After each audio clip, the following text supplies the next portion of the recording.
رمضان المبارک سے ہم کس طرح فائدہ اٹھائیں، کس طرح اس کے روزوں سے، اس کی تراویح سے، اس کی تلاوت قرآن سے، اس کی عبادات و معمولات سے فائدہ حاصل کر سکیں، اور کس طرح اس کی راتوں سے، اس کے دنوں سے تقوی کی قوت اور استعداد حاصل کر سکیں۔ اس کے لیے سب سے پہلی چیز بسم اللہ الرحمن الرحیم، الحمدللہ رب العالمین، والصلاة والسلام علی رسول الامین وعلی آلہ واصحابہ اجمعین، اما بعد۔ قال اللہ تعالی فی القرآن المجید اعوذ باللہ من الشیطان الرجیم بسم اللہ الرحمن الرحیم یا ایہا الذین آمنوا کتب علیکم الصیام کما کتب علی الذین من قبلکم لعلکم تتقون۔ قال رسول اللہ صلی اللہ علیہ وسلم اذا جاء رمضان فتحت ابواب السماء وغلقت ابواب جہنم وصفدت الشیاطین، رواہ البخاری و مسلم۔ محترم سامعین خطبہ جمعہ، نبی کریم صلی اللہ علیہ وسلم نے شہر عظیم اور شہر مبارک کہا ہو۔ اس ماہ مبارک میں ایک رات ہے جو 1000 مہینوں سے بڑھ کر ہے۔ اس رات میں اللہ تعالیٰ نے اپنی سب سے بڑی رحمت ہم پر نازل فرمائی۔ انا انزلناہ فی لیلۃ مبارکہ، ہم نے کتاب مبین کو برکت والی رات میں اتارا۔ کتاب مبین کیا ہے؟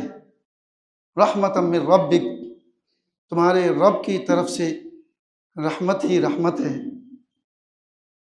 اس ماہ میں نفل اعمال صالحہ کا درجہ فرض کے درجے کو پہنچ جاتا ہے، اور فرائض کا ثواب 70 گنا زیادہ ہو جاتا ہے۔ حضرت ابو ہریرہ رضی اللہ عنہ سے روایت ہے، وہ کہتے ہیں کہ اللہ کے رسول صلی اللہ علیہ وسلم نے ارشاد فرمایا کہ جب رمضان آتا ہے تو آسمان کے دروازے کھول دیے جاتے ہیں، اور نیکی کے راستوں پر چلنے کی سہولت اور توفیق عام ہو جاتی ہے، اور جہنم کے دروازے بند کر دیے جاتے ہیں، اور روزہ بدی کے راستوں کی رکاوٹ بن جاتا ہے، اور شیطانوں کو زنجیروں میں جکڑ دیا جاتا ہے، برائی پھیلانے کے مواقع کم ہو جاتے ہیں۔ رمضان کی یہ عظمت اس وجہ سے ہے کہ قرآن مجید کی نعمت ہمیں اس مہینے میں ملی۔ اس کا نزول تاریخ انسانی کا عظیم واقعہ ہے۔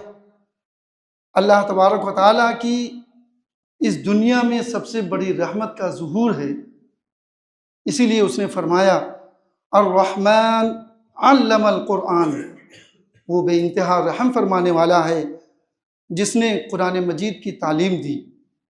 تنزیل من الرحمن الرحیم، بے انتہا رحم فرمانے والے کی طرف سے اتارا گیا ہے۔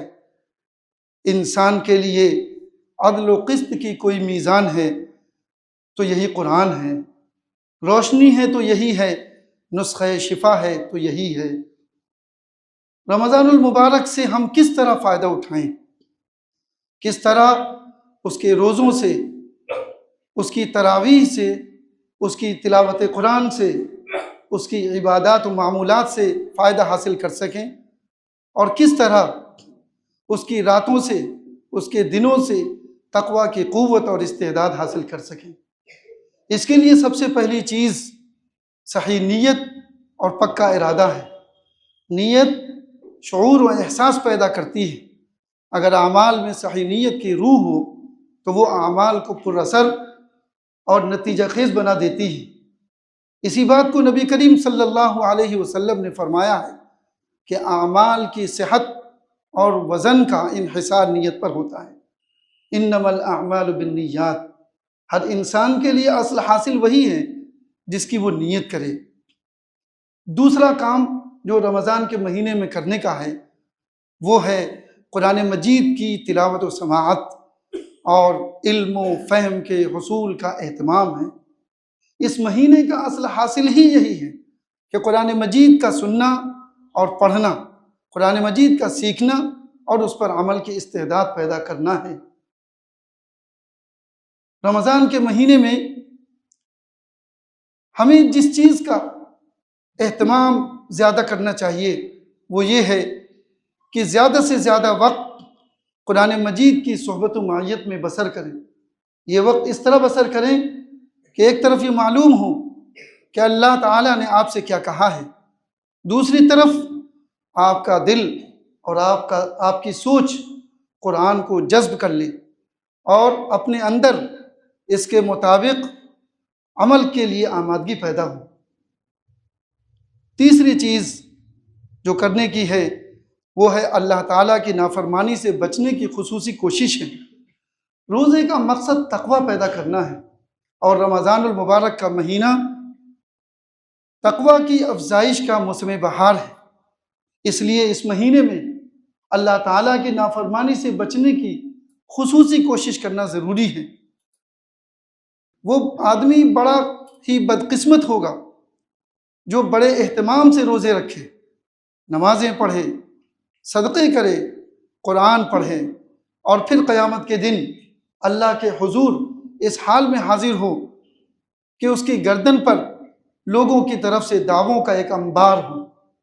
کسی کو مارا، کسی کو گالی دی، کسی کی بے عزتی کی، کسی کا دل دکھایا، کسی کا مال ناحق کھایا۔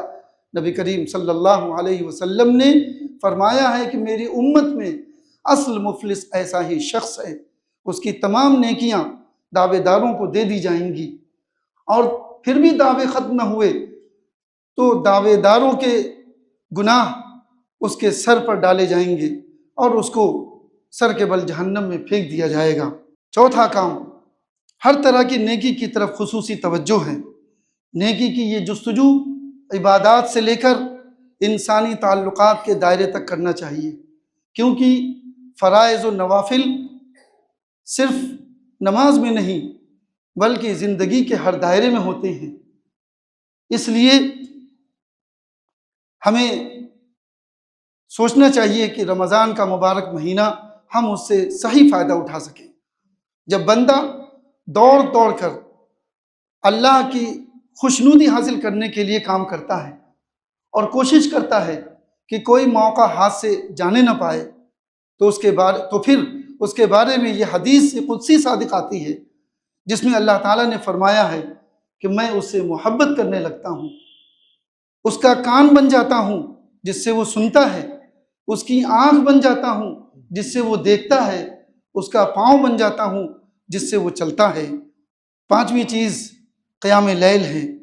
رات کا قیام اور تلاوت قرآن اپنا احتساب اور استغفار تقوی کے حصول کے لیے کارگر نسخہ ہے۔ یہ متقین کی صفت اور علامت ہے۔ اللہ تعالیٰ نے فرمایا ہے کہ متقین وہ لوگ ہیں جو رات کو کم سوتے ہیں اور سحر کے وقت استغفار کرتے ہیں۔ کانوا قلیلا من اللیل ما یہجعون وبالاسحار هم یستغفرون۔ یہ رات کا وہ حصہ ہے جس کے بارے میں نبی کریم صلی اللہ علیہ وسلم نے بتایا ہے کہ اللہ تعالیٰ دنیا والوں کے بہت قریب آتا ہے اور پکارتا ہے، کون ہے جو مجھ سے مانگے میں اسے جو مانگے وہ دوں، اور کون ہے جو مجھ سے اپنے گناہوں کی مغفرت چاہے اور میں اسے معاف کر دوں۔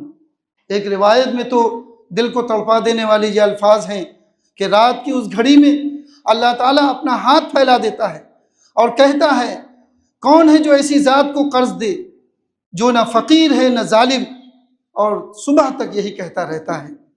چھٹی چیز، اس مہینے میں ذکر و دعا کا اہتمام ہے۔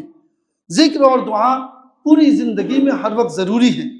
ہر وہ کام جو اللہ کو محبوب ہے، ذکر ہے، خواہ زبان سے ہو یا دل سے یا اعضاء و جوارح سے۔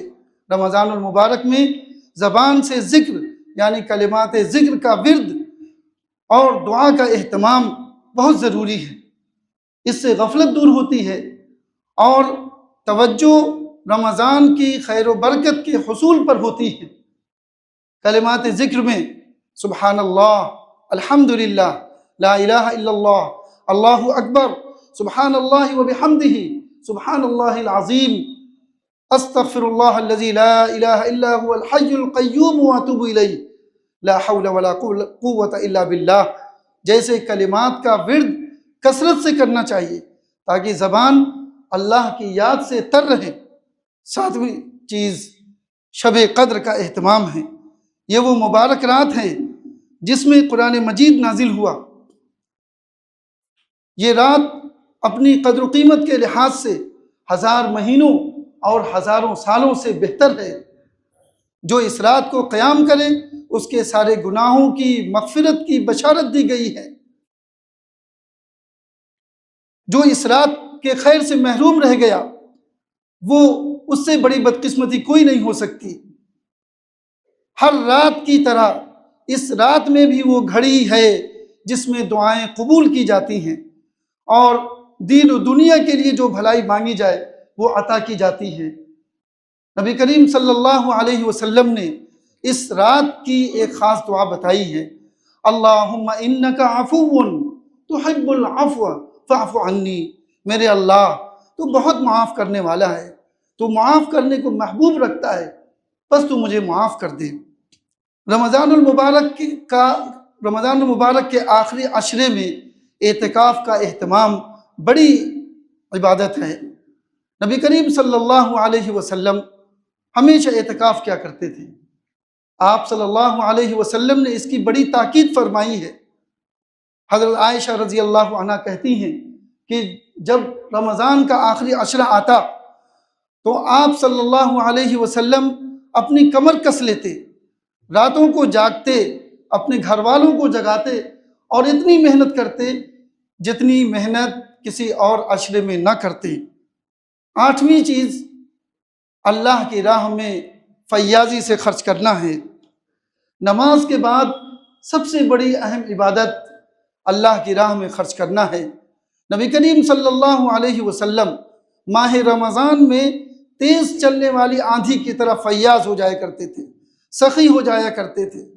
اللہ کی راہ میں خرچ کرنے والے کی مثال قرآن مجید میں ایک دانے سے دی گئی ہے، مثل الذین ينفقون اموالهم فی سبیل اللہ کمثل حبۃ انبتت سبع سنابل فی کل سنبلۃ مئۃ حبۃ واللہ یضاعف لمن یشاء واللہ واسع علیم۔